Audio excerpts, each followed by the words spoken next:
Hello everyone, this is Kavita. Welcome to new video. आज की video में हम स्टडी करने वाले हैं बिजनेस स्टडीज़ के बारे में। सो चैप्टर वाइज सभी चैप्टर्स के इंपॉर्टेंट क्वेश्चंस और उसके नोट्स मैं आपको शेयर करने वाली हूँ। ये पार्ट 1 है, तो आज हम इस वीडियो में चैप्टर 1 और उसके इंपॉर्टेंट क्वेश्चंस साथ में नोट्स देखेंगे। So let's start the video without wasting time. So chapter 1, nature and significance of management. इसके 4 क्वेश्चंस हैं जो आपको करने हैं। This are very important questions. ये आप कर लोगे तो आपका पूरा चैप्टर कवर हो जाएगा। सो नंबर 1 है meaning and characteristics, objectives and importance of management. Question 2, nature of management, management as an art, science and profession. Question 3, levels and functions of management. Question 4, features, nature and importance of coordination. So let's see, number 1 को समझते हैं, उसके notes मैं आपको show करती हूँ, साथ में explain भी करूँगी। सो क्वेश्चन नंबर वन में क्या दिया है? Meaning, characteristics, objectives and importance of management. So सबसे पहले मैनेजमेंट का मीनिंग क्या है उसे समझते हैं। So management is the process of planning, organising, staffing, directing and controlling the enterprises resources efficiently and effectively for achieving the goal of the organisation. So management एक process है जहाँ पे planning, organising, staffing, directing and controlling होता है। किन चीज़ों का? जितने भी रिसोर्सेज होते हैं उसको वो अच्छे से इफेक्टिवली एंड एफिशिएंटली यूज़ करके जो भी उनका गोल होता है उसको अचीव करना, ये मैनेजमेंट का काम होता है। डेफिनेशन क्या दिया है? डेफिनेशन एज पर हेरोल्ड क्लोथ, management is the art of getting things done through others and with formally assign group. See, यहाँ पे आपको दूसरों से काम करके लेना है, लेकिन ऐसे ही कोई भी ग्रुप से नहीं, वहाँ पे एक प्रॉपर ग्रुप बनाया जाता है एंड उसी ग्रुप से आपको काम करवा के लेना है। तो then characteristics of management, number 1 है goal oriented process. So management का काम है इंडिविजुअल को साथ में लेके आना और ग्रुप बनाना और जो भी उनके टारगेटेड गोल्स हैं उसको अचीव करना। सो डिपेंड करता है, हर मैनेजमेंट के अलग अलग गोल्स हो सकते हैं। किसी का प्रॉफिट मोटिव हो सकता है, किसी का सोशल, अगर कोई सोशल वर्क करना चाहता है, फॉर एग्जाम्पल बहुत सारे NGOs देखो एजुकेशन प्रोवाइड करना चाहते हैं लोगों में, सोसाइटी में, तो उनका गोल क्या होता है? Maximum number of literacy provide करना। सो इनका जो मेन कैरेक्टर है वो मनी से या प्रॉफिट से रिलेटेड ही नहीं है, इनके जो भी गोल्स हैं उनको अचीव करना ही इनका पहला कैरेक्टर है। Number 2, group activity. Now what is group activity? Group activity देखो, मैनेजमेंट में इंडिविजुअल को लाके, बहुत सारे इंडिविजुअल को साथ में लाते हैं और एक ग्रुप बनाया जाता है और इन ग्रुप से अपनी सारी एक्टिविटी परफॉर्म करवा के लेते हैं। As there are number of needs, reasons and purpose to work together towards the achievement of the organisation goal. एक चीज़ नहीं होती है, बहुत सारी चीज़ें होती हैं। आप जब कोई टारगेट या गोल अचीव करना रहता है तो उसमें बहुत सारी एक्टिविटी होती है जिसे आपको परफॉर्म करवाना होता है। तो जो बेस्ट होते हैं उनके अकॉर्डिंगली अपने ग्रुप्स रेडी करते हैं और सिलेक्शन करते हैं। So this is also one of the characters of management. Number 3, intangible force, जिसे हम टच नहीं कर सकते हैं उसे बोलते हैं इनटेंजिबल फोर्स। तो जो परफॉर्मेंस होता है वही मेन एक्टिविटी है मैनेजमेंट के अंदर। तो ये इनटेंजिबल इसी के लिए बोला गया है क्योंकि यहाँ पे human force and human performance देखा गया है। Then number 4, all pervasive. All pervasive का मतलब होता है कि मैनेजमेंट ऐसी कोई जगह नहीं है जहाँ नहीं यूज़ हो, हर जगह यूज़ होता है। Whether it is social, economical और पॉलिटिकल, हर डिपार्टमेंट, हर फील्ड में मैनेजमेंट का काम होता है। अगर चीज़ें प्रॉपरली अरेंज की गई होती है तो वो सिस्टमैटिक वे से होता है एंड ऑर्डर वे में होता है। सो वो ईजी भी हो जाता है परफॉर्म करना। सो that is why it is all pervasive, ये सभी जगह यूज़ होता है। देन नंबर 5 कैरेक्टर है मल्टी डायमेंशनल। तो मल्टी डायमेंशन में यहाँ पे 3 तरीके के डायमेंशंस में मैनेजमेंट को डिवाइड किया गया है। For example work management, then management of people and operations.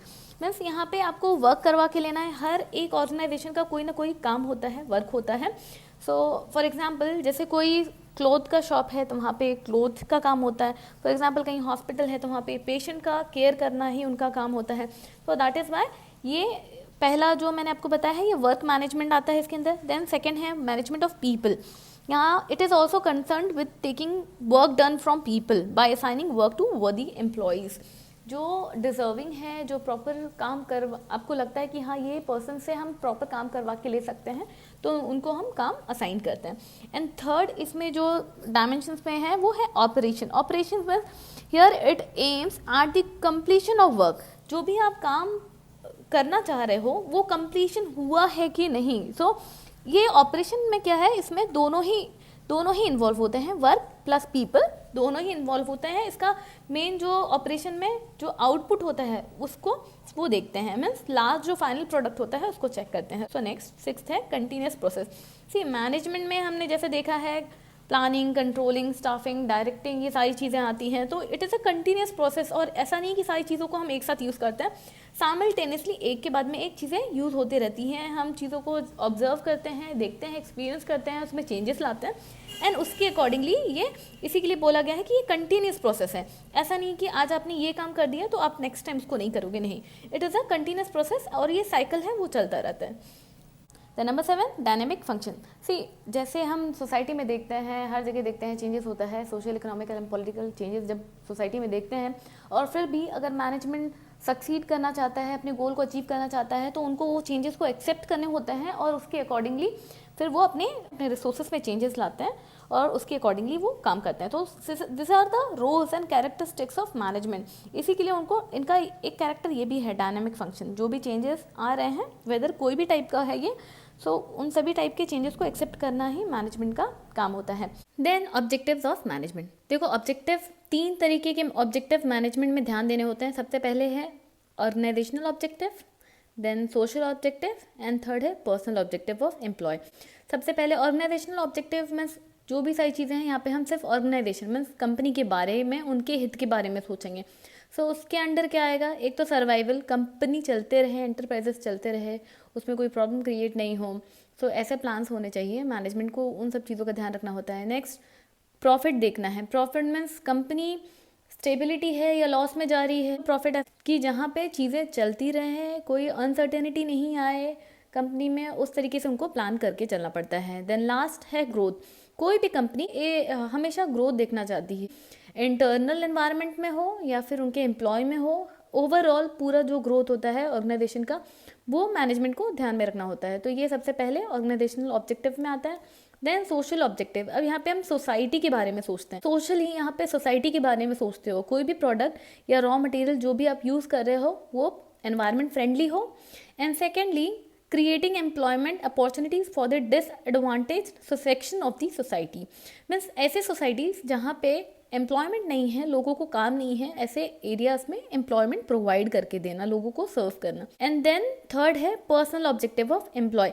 Now देखो, ये बहुत इंपॉर्टेंट पार्ट है कि जितने भी एम्प्लॉय हैं मैनेजमेंट में, उनके बारे में सोचना, उनका जो भी पर्सनल अटेंशन होता है हर किसी को देना। जो भी एम्प्लॉय हैं, फॉर एग्जाम्पल जो भी उनकी सैलरी है उसमें पार्शलिटी नहीं होना चाहिए, उनका जो लिविंग स्टैंडर्ड है उसमें पार्शलिटी नहीं होना चाहिए। As per the ability and quality of that person, जो भी वो कंट्रीब्यूशन कर रहा होगा अपनी कंपनी के लिए, उसके अकॉर्डिंगली उसका भी इम्प्रूवमेंट कंपनी को देखना चाहिए। So this are the thing that the management should look after. Means ये 3 ऑब्जेक्टिव्स हैं जहाँ पे मैनेजमेंट को ध्यान देना पड़ता है।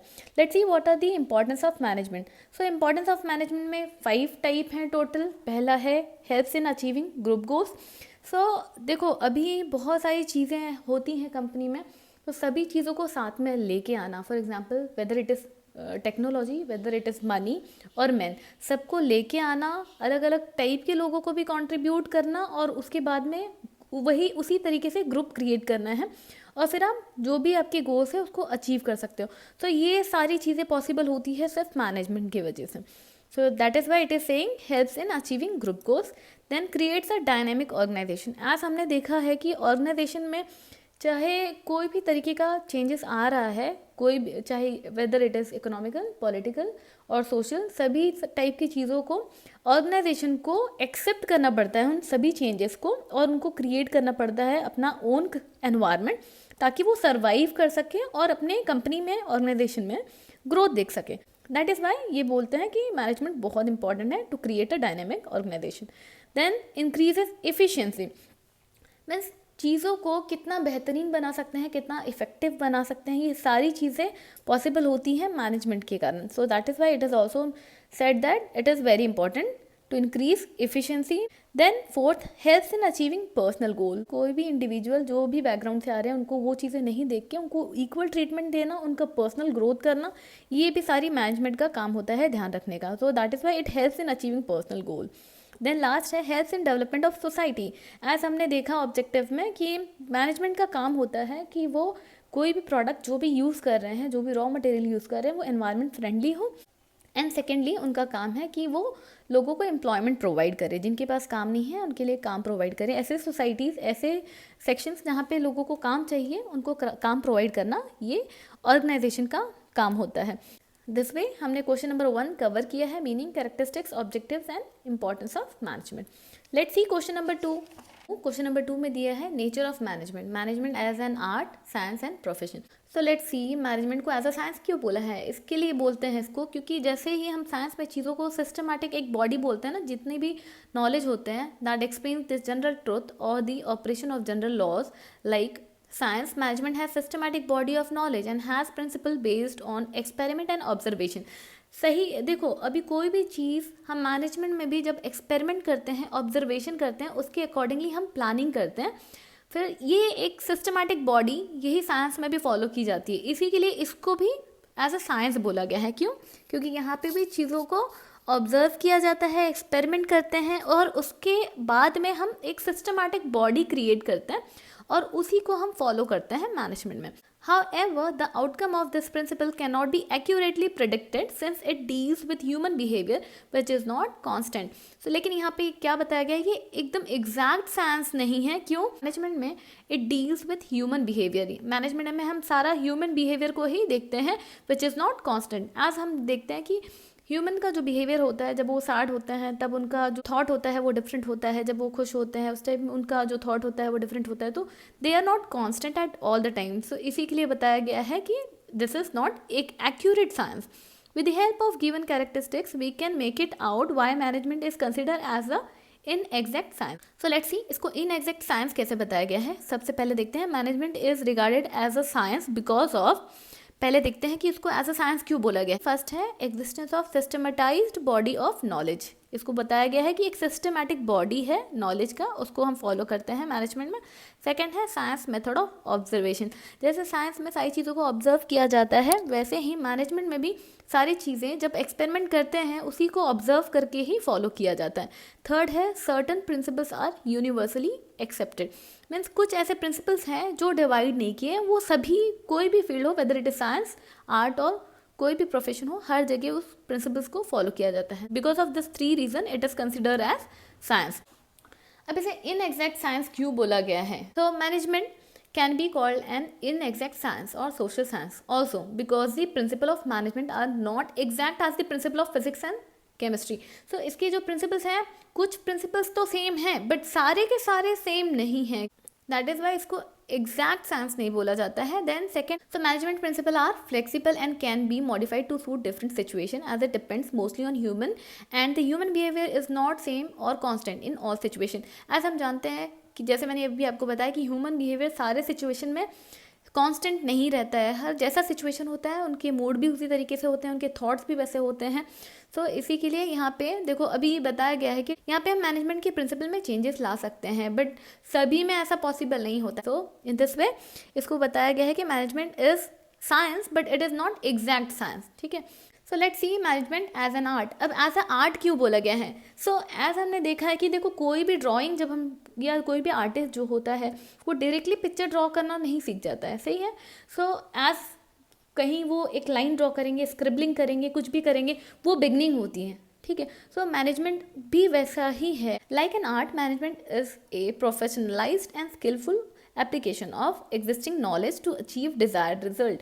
कोई भी हमको जो भी हमारी इच्छा है, जो भी रिजल्ट हमको चाहिए, उसके लिए एक स्किल चाहिए, एक टैलेंट चाहिए जिसका एग्जिस्टेंस उस पर्सन के अंदर होना चाहिए जो भी मैनेजमेंट के अंदर है।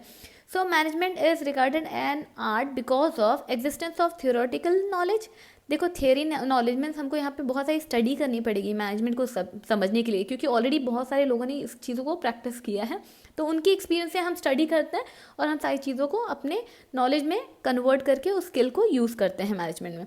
देन पर्सनलाइज्ड एप्लीकेशन, जैसे ऐसे ही मैनेजमेंट के भी कुछ प्रॉपर एप्लीकेशन हैं जिसे स्टडी करना पड़ता है और उसे स्किलफुल करना पड़ता है। सिमिलरली जैसे मैंने अभी ड्राइंग के बारे में आपको बताया है कि हम प्रैक्टिस करते हैं ना, पहले रफ डायग्राम बनाते हैं, तो धीरे धीरे हम जैसे जैसे प्रैक्टिस करते हैं हमें इम्प्रूवमेंट दिखता है और क्रिएटिविटी भी अपनी शो करने लग जाते हैं। जैसे उसमें हमारी टैलेंट बढ़ती है, हम अपना ओन टैलेंट भी उसमें इम्प्लीमेंट करना शुरू कर देते हैं। सो देन लास्ट है management as a profession. So as a profession क्यों बोला गया है इसे? So let's see that management as a profession, like a profession management has well defined body of knowledge but it is not considered a full-fledged profession because it does not fulfill all the characteristics of profession. See, देखो इसको profession बोला गया है, but यहाँ पे ना सारे type की क्वालिटीज़ एंड कैरेक्टरिस्टिक्स मैनेजमेंट में रिक्वायर्ड नहीं होती. जितनी रिक्वायरमेंट होती है मैनेजमेंट में उतने ही हम यहाँ पे कैरेक्टर्स को या नॉलेज को इम्प्लीमेंट करते हैं, यूज़ करते हैं. That is Y it is not considered a full-fledged profession. So let's see, management has certain characteristics of professions like कौन से characters होते हैं management के. So वो देखते हैं. As a profession, it has well-defined body of knowledge. Second है existence of management association. Then must abide the code of conduct. More and more ethical practice to be followed. कुछ ऐसे basic जो practice होती हैं, training होती हैं, उसको follow करना पड़ता है. कुछ कोड ऑफ कंडक्ट अपने ऑर्गेनाइजेशन टू ऑर्गेनाइजेशन डिपेंड करता है, उनके खुद के कुछ कोड ऑफ कंडक्ट होते हैं जिसे हमें फॉलो करना होता है. Then last it has service motive concern over. Means main इनका जो कंसर्न होता है वो सर्विस मोटिव होता है. So this are the profession जो कि मैनेजमेंट को होना चाहिए. Let's see the management not a full fledged profession. ऐसा मतलब हमने देखा ना कि मैनेजमेंट को फुल फ्लेज्ड प्रोफेशन नहीं बताया है. मीन्स सारे जो कैरेक्टर्स हैं वो ज़रूरी नहीं है कि मैनेजमेंट में होने ही चाहिए. तो उसमें से क्या क्या है जो नहीं होने चाहिए या नहीं भी होंगे तो चल जाएंगे. For example, one can be a manager in any organisation without a degree of MBA. Means आपको मैनेजर अगर कोई भी कंपनी में बनाया जाता है तो उसके लिए ज़रूरी नहीं है कि आपके पास में MBA का डिग्री हो ही. आपके जो एक्सपीरियंस है, जो आपका नॉलेज है, based on that they can make you manager. Then it is not compulsory for managers to become member of AIMA. Thus, it is on the path of becoming profession and not considered as a full-fledged profession. अब इन्होंने क्या बताया कि ज़रूरी नहीं है कि आप कोई भी मैनेजमेंट या कोई भी एसोसिएशन के मेंबर हो, ऐसा कोई ज़रूरत नहीं है. It is on the path of becoming the profession. Means एक जर्नी है वो जो चलती रहती है, but it is not considered as a full-fledged profession. So no ethical code of conduct formally applicable. Means बहुत सारे देखो ऑर्गेनाइजेशंस, कंपनी अपने कोड ऑफ कंडक्ट बनाते हैं, बट फॉर्मली ऐसा कंपलसरी नहीं है कि कोड ऑफ कंडक्ट, ये एक कोड ऑफ कंडक्ट बना दिया गया है और ये सभी को ऑर्गेनाइजेशन को यूज़ करना ही करना है, ऐसा कहीं नहीं है. Person to person, organisation to organisation depend करता है कि उनके नॉर्म्स एंड उनके रूल्स क्या हैं जो वो अपने ऑर्गेनाइजेशन में यूज़ कर रहे हैं. Question number 3, levels and functions of management. Means यहाँ पे हम लेवल्स देखेंगे, मैनेजमेंट में कितने लेवल्स होते हैं, उसके बाद में मैनेजमेंट के फंक्शंस क्या हैं उसे देखेंगे. So let's see what are the levels of management. देखो मैनेजमेंट के 3 लेवल हैं, top, middle and lower level. ये टॉप लेवल मैनेजमेंट में कौन कौन होते हैं? यहाँ पे consist of board of director, the chief executive और द मैनेजिंग डायरेक्टर. ये लोग होते हैं टॉप मैनेजमेंट में. Function performed at top level management are responsible for welfare and survival of organisation. Company चलती रहे, उन सब चीज़ों का ध्यान रखना, क्या क्या चीज़ों का ध्यान देखना है, अनसर्टेनिटी नहीं आते रहे कंपनी में, कोई भी चीज़ों की कमी नहीं पड़े, ये सारी चीज़ों का ध्यान रखना पड़ता है टॉप लेवल को. Then analyse business environment. Business environment को एनालाइज करना, समझना. Then formulate overall organisational goals and strategies. जितने भी स्ट्रेटजीज होते हैं, ट्रिक्स होते हैं, आइडियाज़ होते हैं, या जो भी गोल होता है ऑर्गेनाइजेशन का, ये सारी चीज़ कहाँ पे फॉर्मुलेट होती है, बनती है, ये बनती है टॉप लेवल मैनेजमेंट वाले बनाते हैं. Then integrate diverse elements and coordinate the activities of different departments. अलग अलग जगह से आ रहे हैं, उनको मिक्स करना एंड कोऑर्डिनेट करवाना सभी एक्टिविटीज़ को डिफरेंट डिपार्टमेंट्स में, सबको समझाना, बताना, ये सारा किसका टॉप लेवल का काम होता है. Then middle level management. अब मिडिल लेवल मैनेजमेंट का क्या काम है, इसमें कौन कौन लोग आते हैं, पहले वो देखते हैं. It consist of head of functional department, then plants, superintendents etcetera. तो ये लोग आते हैं मिडिल लेवल के मैनेजमेंट में. अब इनका काम क्या होता है, इनका function of middle level management are responsible for implementing and controlling plans and strategies developed by top management. अब जो भी टॉप लेवल मैनेजमेंट में स्ट्रेटजीज फॉर्मुलेट हुई थी, स्ट्रेटजीज, गोल्स जो भी बने हुए थे, अब इनको इम्प्लीमेंट करना, उसको काम में लाना, उसको इन्वॉल्व करवाना, ये काम होता है मिडिल लेवल का. Then responsible for all the activities of first line managers. जब अभी ये जो भी फर्स्ट लाइन मैनेजर्स, जितने भी टॉप लेवल के मैनेजर्स होते हैं, उनकी जो एक्टिविटीज़ होती है उसको अलाइन करना, उनको बताना और बनाना, ये काम होता है मिडिल लेवल के मैनेजमेंट का. देन अब interpret the plans and policies framed bye top management. So middle level management का काम क्या होता है, जितने भी प्लान्स एंड पॉलिसीज बने हुए हैं टॉप लेवल मैनेजमेंट से, उसको एक्सप्लेन करना. Then ensuring availability of necessary personnels. Means उनको चेक करते रहना है। जितने भी मिडिल लेवल मैनेजमेंट के लोग हैं उनको ध्यान देना है कि जितने भी रिक्वायर्ड स्टाफ है, पर्सनल्स का मतलब होता है स्टाफ, मीन्स वो अवेलेबल है कि नहीं जितने भी रिक्वायर्ड है, तो उसका ध्यान भी इनको रखना है। Assigning necessary duties and responsibilities to the personnels, means जितने भी स्टाफ है उनको उनकी ड्यूटीज़ और रिस्पॉन्सिबिलिटीज़ समझाना भी मिडिल लेवल का काम होता है। Then cooperate with other departments, यहाँ पे एक से दूसरे तीसरे जितने भी लोग हैं उनका कोऑर्डिनेट करवाना, उनको समझाना, देखना कौन सी चीज़ें रिलेट कर पा रही हैं, किसको नहीं समझ में आ रही है, किसको कौन सा काम देना है, ये सारा काम होता है मिडिल लेवल का। देन लोअर लेवल मैनेजमेंट, अब लोअर लेवल मैनेजमेंट का काम क्या है, ये देखो यहाँ पे एक्चुअल काम परफॉर्म जो होता है ना वो लोअर लेवल में होता है। तो इसमें कौन कौन से लोग होते हैं, it consist of supervisors, foreman and superintendents, यहाँ पे सारे ये लोग होते हैं लोअर लेवल में।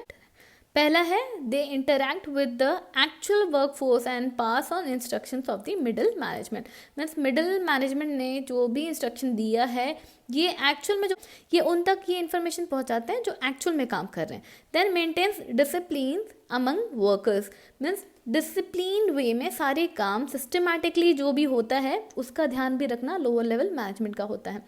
Then ensures quality output, minimum wastage and safety standards, इनका काम है उस पर भी ध्यान देना कि वेस्टेज नहीं हो। एंड सेफ्टी स्टैंडर्ड्स मीन्स सारे जो भी सेफ्टी मेजर्स हैं या जितने भी रूल्स हैं उसको फॉलो हो रहे हैं कि नहीं हो रहे हैं। These are the things that are followed at lower level management. ये तो थे देखो 3 levels in management. Let's see what are the functions of management. So functions क्या क्या हैं, देखो अभी सबसे पहले हमने पहले ही देखा था मीनिंग में कि मैनेजमेंट का काम क्या होता है। मैनेजमेंट का काम होता है planning, organizing, then staffing, directing, controlling, ये सारा काम होता है मैनेजमेंट का। So these are the functions of management. So as a planning में क्या होता है, ये इंटेलेक्चुअल प्रोसेस है, यहाँ पे सारी चीज़ें सिस्टमैटिकली डिज़ाइन की जाती है बेस्ड ऑन ऑब्जर्वेशन, जो भी एक्सपेरिमेंट पहले हो चुके हैं उसके ऊपर से हम यहाँ पे प्लानिंग करते हैं ताकि कोई भी चीज़ें आगे कमी नहीं आए ऑर्गेनाइजेशन में और सारी चीज़ें स्मूथली चलते रहें। सो ये प्लानिंग हो जाता है। देन उसके बाद में ऑर्गेनाइजिंग, अभी चीज़ों को it involve the identification and grouping the activities to be performed. Organizing में हम चीज़ों को डिवाइड कर देते हैं एज पर दी एक्टिविटी। देखो अभी जो पर्सन जिसमें भी जिसका स्किल अच्छा होगा उसके अकॉर्डिंगली उसको काम दे दिया जाता है, या वैसे ही पर्सन को हम चूज़ करते हैं जिस चीज़ की हमको रिक्वायरमेंट, जो भी काम हमको परफॉर्म करवा के लेना होता है वैसे ही पर्सन को हम उस पर्टिकुलर काम के लिए चूज़ करते हैं। So creating authority and responsibility relationship among them for the accomplishment of organizational objective, जो भी ऑर्गेनाइजेशन का काम है उसे फुलफिल करना, ऑब्जेक्ट जो भी उसका मेन ऑब्जेक्टिव है उसको फुलफिल करने के लिए हमको क्या होता है, कुछ रिस्पॉन्सिबिलिटीज़, कुछ अथॉरिटीज़ हमको सब में डिवाइड करना पड़ता है, दे देना होता है ताकि हम स्मूथली सारी चीज़ों को लेके जा सकें। तो ये एक ऑर्गेनाइजिंग का काम हो जाता है। देन स्टाफिंग, स्टाफिंग यहाँ पे देखो मैनेजमेंट को क्या करना है, the management function of staffing involve managing the organizational structure through proper and effective selection, appraisal and development of personals to fulfill the right person for the right job. Means सही काम के लिए सही person को select करना, ये होता है स्टाफिंग मैनेजमेंट में। सो ये काम होता है। Then directing, the function is related with leading, influencing, guiding, supervising and motivating people towards the attainment of plan target. Means यहाँ पे आपको सभी को मोटिवेट करना है, जितने भी स्टाफ होंगे या पर्सन्स होंगे जो इन्वॉल्व होंगे आपके ऑर्गेनाइजेशन में, उनको आपको प्रॉपरली सुपरवाइज करना है, मीन्स उनको गाइड करते जाना है, आपको बताना है कहाँ पे गलतियाँ हो रही हैं, उसको करेक्शन कैसे करना है, एंड उसके बाद में उनको उनके जो भी काम कर रहे हैं उसमें प्रेज करते जाना है, आपको मोटिवेट करते जाना है ताकि आपका जो भी आपका गोल है वो अचीव हो जाए। देन कंट्रोलिंग, कंट्रोलिंग में क्या आता है, this is a process of determining what to be accomplished, what is being accomplished, evolving the performance, evaluating the performance and if necessary applying corrective measurements. कई बार ऐसा होता है जो नहीं करना होता है चीज़ें वो भी होती रहती हैं, तो वहाँ पे वेस्टेज ऑफ टाइम एंड कई बार पैसे भी खर्च होते रहते हैं लेकिन टाइम वेस्ट होता रहता है, तो उसकी वजह से हमारा काम डिले भी हो जाता है। तो कई बार उन सब चीज़ों को रोकना, उसका ध्यान रखना भी मैनेजमेंट का काम होता है। So this is controlling. तो ये फंक्शंस हो गए मैनेजमेंट के। लेट्स सी फोर्थ क्वेश्चन, ये सबसे छोटा है, इसको फटाफट कवर करेंगे। फोर्थ क्वेश्चन है feature oblique nature and importance of coordination. तो मैनेजमेंट में जितने भी फंक्शंस और एक्टिविटीज़ होते हैं उनको बाइंड करने का काम करता है कोऑर्डिनेशन। तो कोऑर्डिनेशन इज़ वेरी इंपॉर्टेंट, चाहे कोई भी ऑर्गेनाइजेशन हो, कोई भी कंपनी हो। तो coordination is a continuous process by which a manager integrate the inter related activities और different department in order to achieve the common organisational goal. So जितने भी डिपार्टमेंट हैं वो एक दूसरे से रिलेटेड होते हैं, चाहे कोई भी फंक्शन होता है ऑर्गेनाइजेशन में, वो एक दूसरे से रिलेटेड होते हैं, तो वहाँ पे कोऑर्डिनेशन करना बहुत ज़रूरी होता है। Let's see what is the nature of coordination. So coordination के 7 नेचर यहाँ पे मैंने नोट डाउन किए हैं। फर्स्ट है integration of group efforts.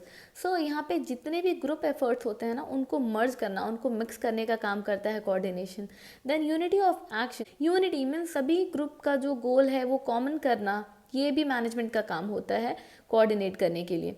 So then next continuous process. जैसे हमने मैनेजमेंट में देखा कि बहुत सारे फंक्शंस होते हैं जो मैनेजमेंट में परफॉर्म करना होता है। सिमिलरली कोऑर्डिनेशन भी नेवर एंडिंग प्रोसेस है। जब तक आपका ऑर्गेनाइजेशन चल रहा है, यहाँ पे आपको एक से दूसरे ग्रुप में कोऑर्डिनेट करना सिखाना पड़ेगा, और कोऑर्डिनेशन बहुत important. Then all pervasive function. Coordination ऐसा नहीं होता है कि आपने एक डिपार्टमेंट में किया है, दूसरे डिपार्टमेंट में उसकी ज़रूरत नहीं है, ऐसा नहीं है। ये सभी जो जितने भी डिपार्टमेंट्स हैं, जितने भी ग्रुप्स हैं, हर एक ग्रुप में डिपार्टमेंट में कोऑर्डिनेशन होना बहुत ज़रूरी है।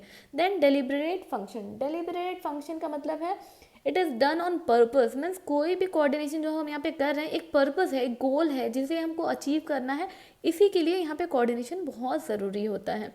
Then responsibility of all managers.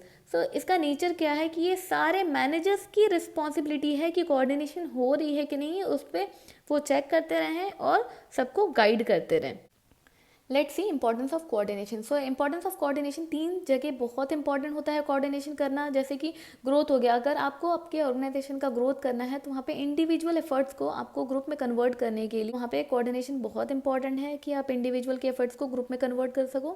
Secondly functional differentiation. As हम देखते हैं कि बहुत सारे डिपार्टमेंट होता है कोई भी ऑर्गेनाइजेशन में, for example finance, production and marketing. अगर आप वहाँ पे कोऑर्डिनेट नहीं कर पाओगे तो आपका कॉमन गोल आप अचीव नहीं कर सकते हो। Then last but not the least specialization. Specialization में देखो अभी कितने टाइप के स्पेशलिस्ट आते हैं कंपनी में, अगर उनके बीच में कॉन्फ्लिक्ट क्रिएट होता है तो हमारे जो ऑर्गेनाइजेशन का गोल है वो अचीव नहीं हो पाएगा। सो दैट इज़ वाई यहाँ पे भी कोऑर्डिनेशन बहुत इंपॉर्टेंट है। सो in this way I hope आपको ये चैप्टर समझ में आया होगा। सारी चीज़ों को मैंने कवर कर लिया है चैप्टर में। सो स्टे ट्यून, आगे भी और भी वीडियोस आएंगे जिसमें मैं चैप्टर वाइज सारे इंपॉर्टेंट क्वेश्चंस आपको दूंगी। सो लाइक शेयर सब्सक्राइब करना नहीं भूलेंगे, बेल आइकन को प्रेस कर देना ताकि जो भी मेरे लेटेस्ट वीडियो हैं वो आप देख सकें। So thank you for watching, take care, bye.